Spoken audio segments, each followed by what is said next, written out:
Welcome to our webinar today. We are OpExecs and we are operational leaders that have spent our careers in helping companies to optimize, whether that be become more efficient, whether that be transforming in a number of different ways, or whether that be coaching team leaders and leaders on how to drive continuous improvement. And today we're going to be talking about a very exciting transformation opportunity. It's called transfers of work. Companies make strategic decisions to execute transfers of work for any number of reasons. It could be because they're trying to be more efficient.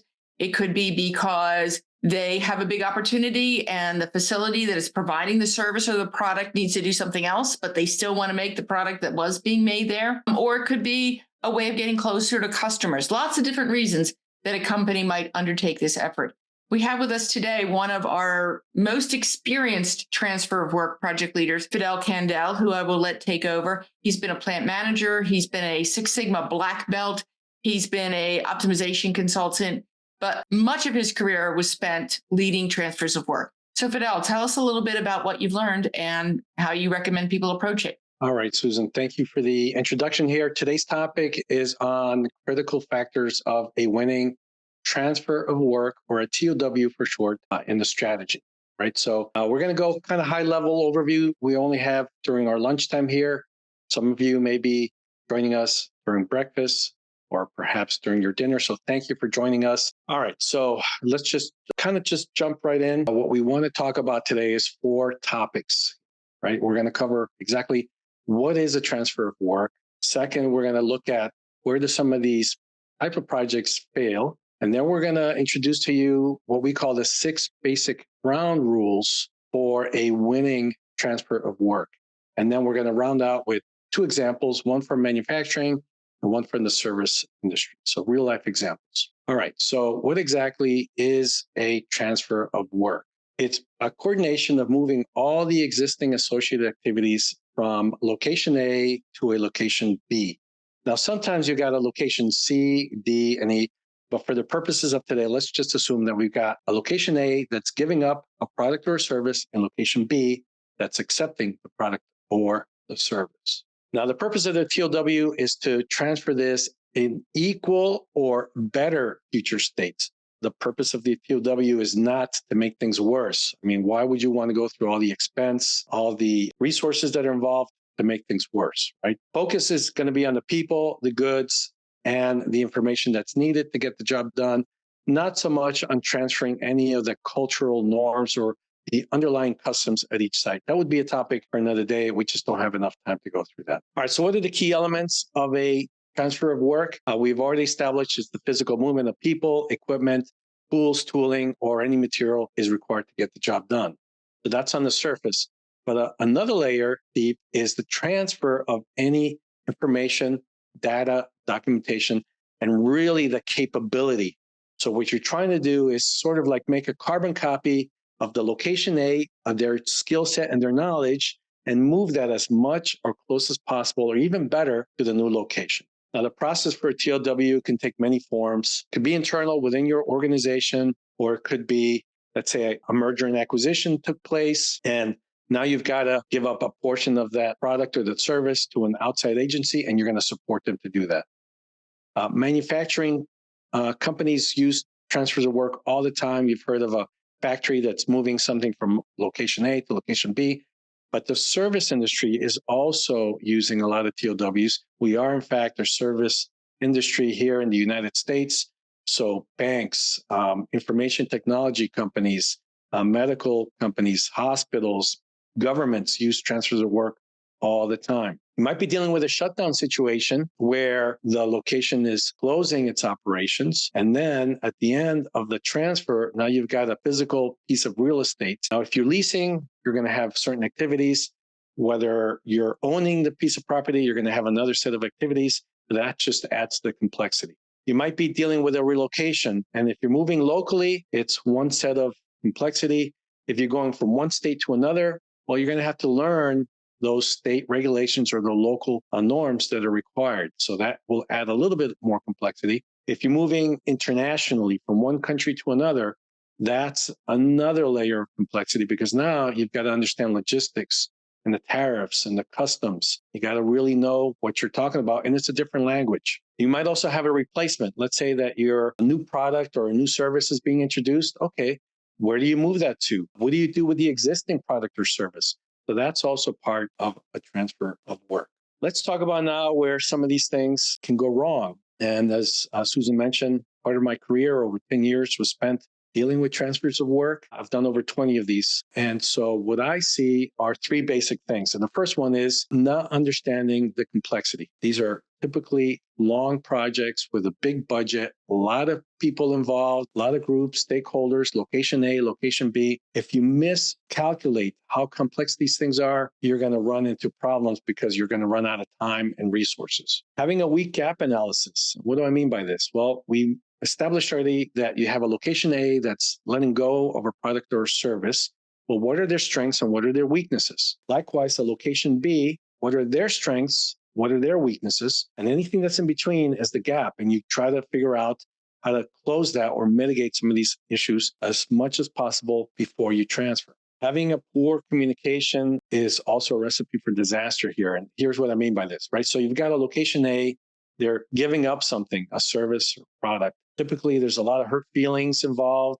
There's a lot of pride. Maybe they just are not up to communicating because now they've got to worry about what they're going to do next. Likewise, in location B, they might already have plenty of things to do and they might not have asked for this. And now this is being dropped on top of what they're already working on. So what I've seen in some cases are two different sets of people working on seemingly the same project, but as time goes on, the communication gap widens and then there's failure. So why should we care? Well, because if you don't take care of these three things, it could lead to a lot of confusion, a lot of anxiety, certainly, frustrated people, a lot of false starts, and then you're going to miss your deadlines. It could also result in an impact on quality or a service, and you certainly don't want to do that in the middle of a transfer because this could lead to a loss in productivity or even sales. You could also end up losing some key employees in the middle of a transfer, which you can't afford. You don't want to do that.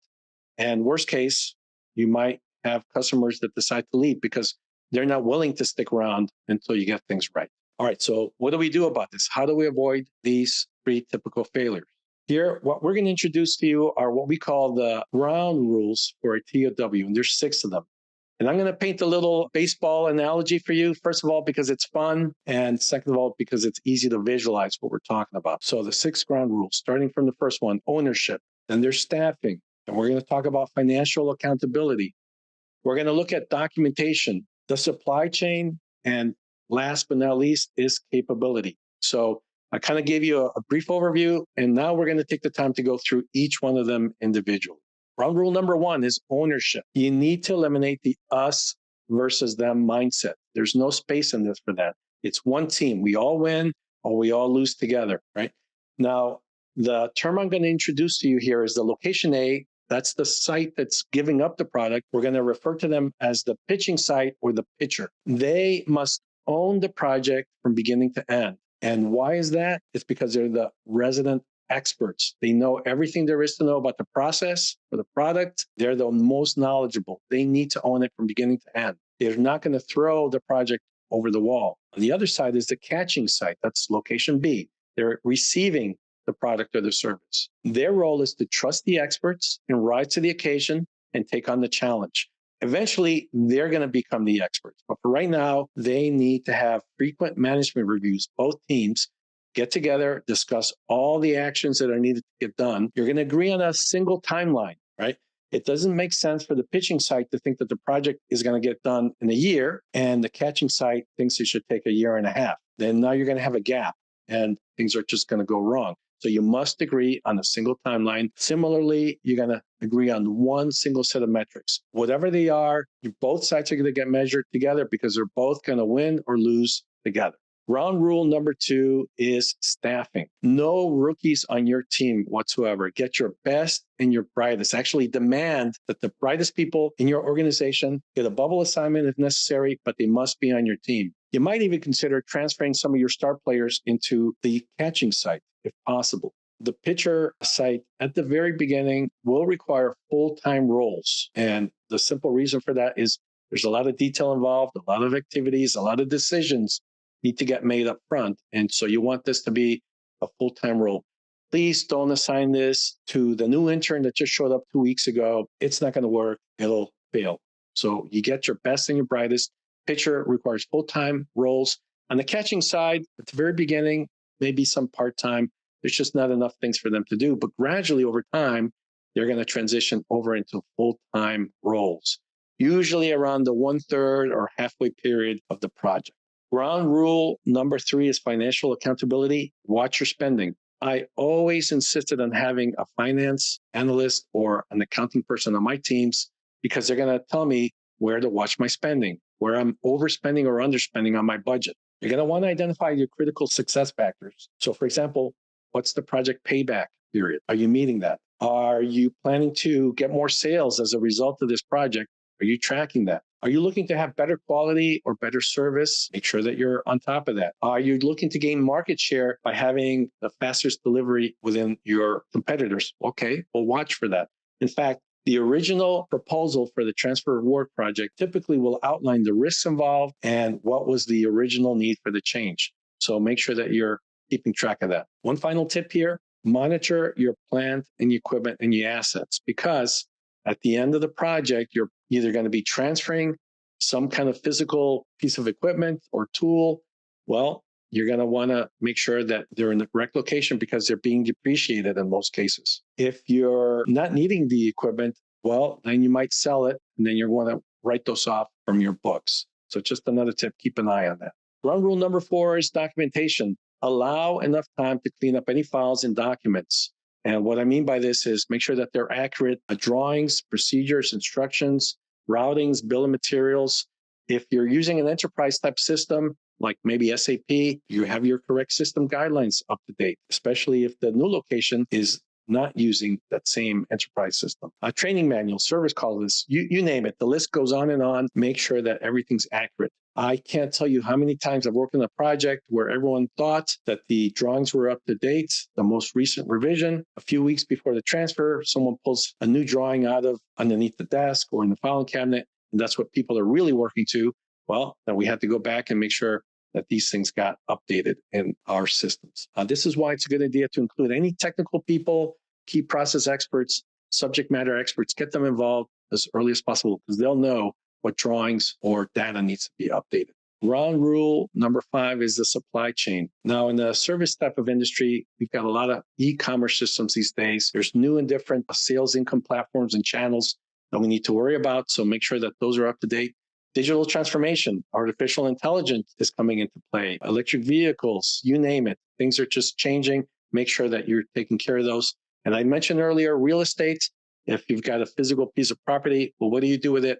That should be part of your thought process of how to deal with that. For a manufacturing industry, your finished goods, your work in progress, have frequent inventory control audits and cycle counts. Make sure that you know where all your materials are at any point in time. This is why you got to keep really good records of materials coming in and out. And if you're going international, understand the import and export regulations. Even if you have to hire an outside agency to help you, it's worth it because nothing will stop a project more than having something that gets stuck in customs for months. Our last ground rule is capability. Now, for a manufacturing industry, I'm talking about the equipment, fixing all the tools, tooling, the processes before you transfer. Please don't transfer a broken piece of equipment. The catching site, they don't know any better. They don't know what they should run at. They might not even figure it out until months down the road. Make sure that you're fixing those things up front. On the service side, your documentation, checklists, communication standards, protocols, get those up to speed. That's gold, right? They need to understand, have the latest information. This is why you're going to want to leverage your very, very best trainers, right? To impart that knowledge to the new location. You might want to consider performing a capability analysis. I mentioned what are the strengths in the pitching site? What do they know? Where are their weaknesses? Same thing with the catching site. Where are their strengths? And somewhere in between lies a gap. Need to close that as soon as possible. And how do you win the World Series? You practice, and you practice. Now, in our world of TOWs, this means performing pilot runs. Now, I always made it a practice in my projects to have pre-pilot runs. That's basically just kind of like practicing individually, kind of like dry runs. No one's taking count. We're just kind of individually just kind of going through the motions to make sure that we're doing things correctly. And then we would perform an official pilot run where we did measure and we make sure that we're meeting our commitments. Now, keep in mind, the complexity is in the eye of the catching site. They will tell you what they understand and what they don't understand. So listen to them. So that wraps it up with our 6 ground rules. At this point, I would just kind of like to share with you a real life example from my manufacturing days. I had to relocate a complex product line within my state of North Carolina, and we're going to transfer it within the state, but to another location that was 2 hours away. So this are some of the things that went right because we had these ground rules in place. We had a lot of very good ownership. We completed a very aggressive target of 12 months. This could not have been done if both sides did not agree to this. And we did a lot of pre-work to make sure that this would happen. We did take 5 very complex product lines that were kind of moving all over the place within this facility. It was 140,000 square feet, and we only had 64,000 square feet in the catching site. So we had to squeeze things down quite a bit. That would not have been possible if we didn't have the right people on the same page. Staffing went well. We had a lot of stars on this project, but 2 in particular. Joe DiMaggio was at the pitching site. He was a process expert with automated fab equipment. And this project would not have happened without that expert because these pieces of machinery were the heart of the entire operation. Likewise, on the catching side, my Mickey Mantle was an expert in lean. And so what he did is he took a picking system technology, which is the photograph that you see here to the right, and he integrated that into what we call a single piece assembly line, which was roughly around 140 feet long. We had 2 lines. So the process got shrunk down. And that's how we were able to do this because we had a very good expert involved. Financial accountability. At the end of the day, we improved our cycle times and WIP. What does this mean? Basically is we made more product with less resources. And as a result of that, our labor as a percentage to sales reduced by 2 percentage points, which equated to hundreds of thousands of dollars in benefits for the business. So we had a lot of success there. What things didn't go so well? Well, we had some gap analysis issues. First one is we had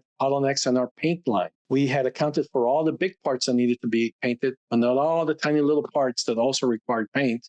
And so we needed to add half a shift just to paint those little parts.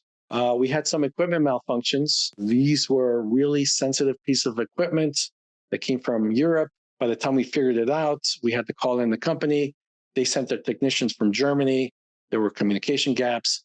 By the time that we finished sorting things out, we had quite a little bit of headaches that we had to deal with in the meantime. The biggest issue that we had, though, came from some customer complaints because of the packaging quality. When we revamped the line, we had to change the packaging, but we did not perform a drop test with the help of our engineers. And so we got back feedback that the packaging was not adequate. So we had to come back, spend more time, more money, and revamp, which kind of affected our project savings. So, but overall, we had a success. We would not have achieved any of this had we not had the 6 ground rules in place. Now I'm going to hand it over to Susan, who is going to talk about another example in the service industry.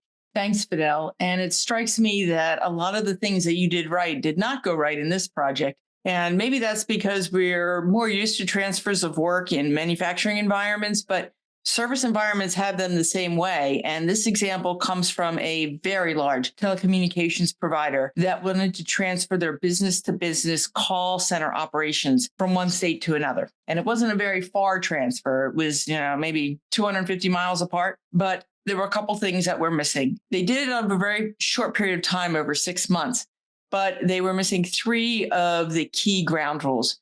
The first thing they were missing was ownership. There were leaders that were in charge, but the designated supervisors who were really close to the work at both sites were not necessarily identified and freed up.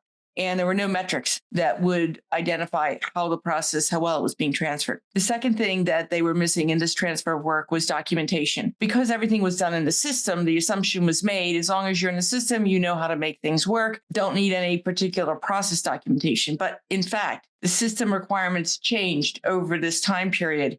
and the process was not the same. That was never documented. And then finally, the capability analysis. There was no before and after capability analysis. And perhaps most damaging, there was no plan to protect customers from defects. The assumption was the process is the same, the customers aren't going to feel it. That turned out to not be the case. And a very significant customer complained, which caused the whole transition to really go up in the air. The customer threatened that if they didn't fix the problem, they were going to move a multi-million-dollar business away. What was wrong? Well, the customer complained that the basic thing that call center was doing, activating lines of service, were not happening.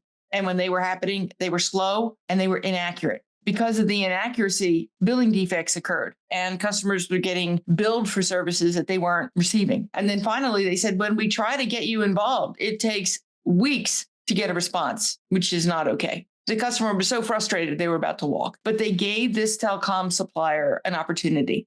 And they said, if you launch an improvement initiative, then we will help you get to the bottom of it. To their credit, the telecom supplier launched the improvement initiative, which is when I was brought in to really get to the bottom of what happened and where do we go from here? How do we fix this? So what did we do? Well, we brought the pitching and the catching sites together for an in-person deep dive process mapping exercise. We wanted to know, what is the process now?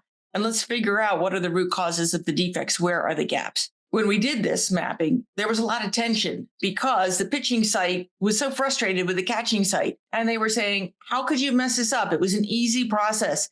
You must not have hired good enough people because they're making all these obviously dumb mistakes. But when we put the process on paper and worked together, the pitching site was amazed at how much it changed. In fact, their quote was, we had no idea the process had changed so much. We can't believe you're making as few defects as you are. We are going to jump in and help get this back on track. So what did we do to get it back on track?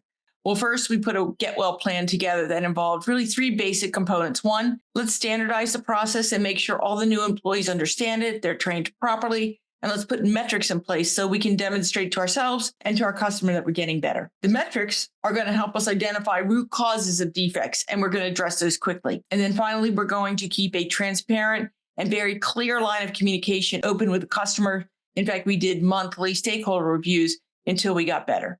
And the good news is that the telecom supplier was able to keep that really significant customer. And in fact, they learned so much from it. They started their own Six Sigma initiative to begin doing more and more continuous improvement projects. So it ended okay, but it could have been disastrous if the customer had left. And we could have avoided a lot of that if we had just followed some of the ground rules. So now let's take a few minutes and do a Q&A. Sure. We have a few that came in. So I like this one. Which factors dictate how long a transfer of work might take? There's actually several factors. The biggest one is the complexity, right? How many products, people, services are being relocated? Also, are you dealing with within the United States or are you going to transfer to different countries? That just will increase the level of complexity.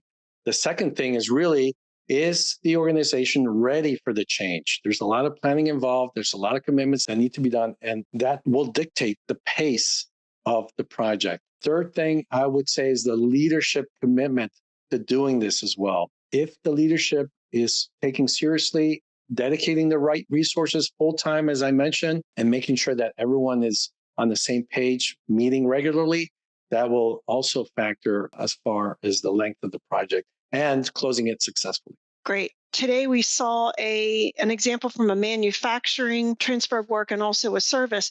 So just checking on this one. So Susan, how do you see these different or the same? Well, they're very similar in many ways. The ground rules still apply, whichever type of transfer of work that you're doing. Where they might be a little different is in a service environment, you probably don't have to worry about your supply chain or your materials as much. But what you do have to worry about even more potentially is like your systems and the main way that you do the process that you do. The people that have to be trained to do the process are very important, but that's also true in manufacturing. Another potential issue is how do your customers find you? And maybe you need to work more closely with your customers because this will be affecting them more than potentially manufacturing or operations transfer of work. Thanks. Okay, I think we might have time for one more. So Fidel, do you see transfers of work as a gradual switch in your experience, or is it an instantaneous one where as you go from one to the other, you say go?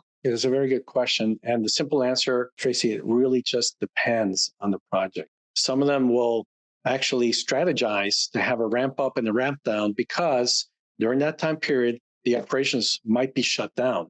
So that would be more of a gradual type of project. There's others that can be done with careful planning. Everything gets done on time. You shut down, and then a week later, a couple of days later, everything's back up and running without anyone realizing that there's even been a change.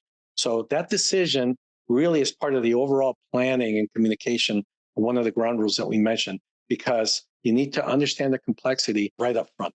So am I to understand that the complexity is a factor that dictates whether or not there's going to be this instantaneous or this gradual transition? Tracy, I think that's a portion of it is the complexity, but the other thing is just the strategy overall from the business upfront dictating whether you want to invest the time and the energy and the money to have ramp up of goods or I see. services, or whether you want to just shut down and try to get things done. Now, there's risks involved. If you're shutting down instantaneously, things have to work like clockwork. And this is why having a ramp up and ramp down might kind of buffer or serve as a buffer during that time period. Excellent. All right. Well, I think that gets to our main questions. And we want to thank everybody for your time today. If anybody's interested in learning more, you've got our contact information here, and we will be sending out a email that sums up what you've heard with some charts and white paper and some links. All right. Thanks. Thanks Thanks again. all.